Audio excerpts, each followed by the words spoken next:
Barangay Ginebra, Scottie Thompson mga bro, aalis na nga ba matapos mabigo? At Calvin Abueva undawi na sa Barangay Ginebra.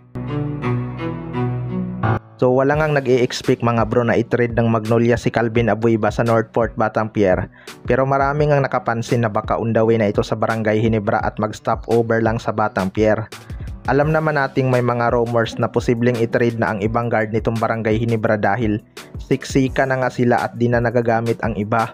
Isa pa, kailangan din talaga ng Barangay Ginebra ang mga kagaya ni Calvin Abueva. Ito yung totoong may Never See Die spirit. Parang hindi napapagod sa court at nakikipagbasagan talaga ng mukha, makuha lang ang rebounds.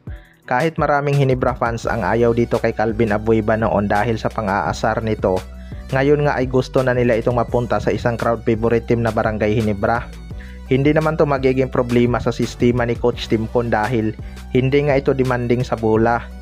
Rebounds lang talaga ang priority nito at depensa, bonus na lang sa kanya ang scoring.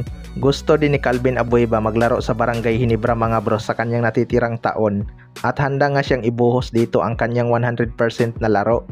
Imagine na lang mga bro kung magkasama sa loob si Calvin Abueva at Scottie Thompson.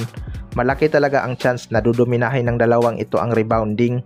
Si Scottie Thompson pa lang kaya niya nang ma-out rebound ang kanilang mga big man, 'di ba? Kaya titingnan na lang natin yan.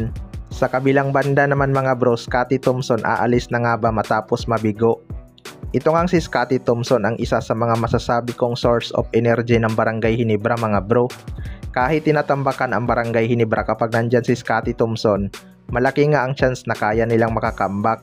Since 2015, itong si Scottie Thompson na lang talaga ang natitirang locals ng Barangay Ginebra na may Never See Die spirit. May mga nagsasabi nga na aalis na daw itong si Scottie Thompson mga bro matapos mabigo sa Philippine Cup. Well, para sa akin mga bro, dito nga nakilala si Scottie Thompson sa Barangay Ginebra at dito niya nakuha lahat kung ano ang kanyang naabot. Sa kanyang rookie season pa lang pinagkatiwalaan na talaga siya ni Coach Tim Cone at ng Barangay Ginebra.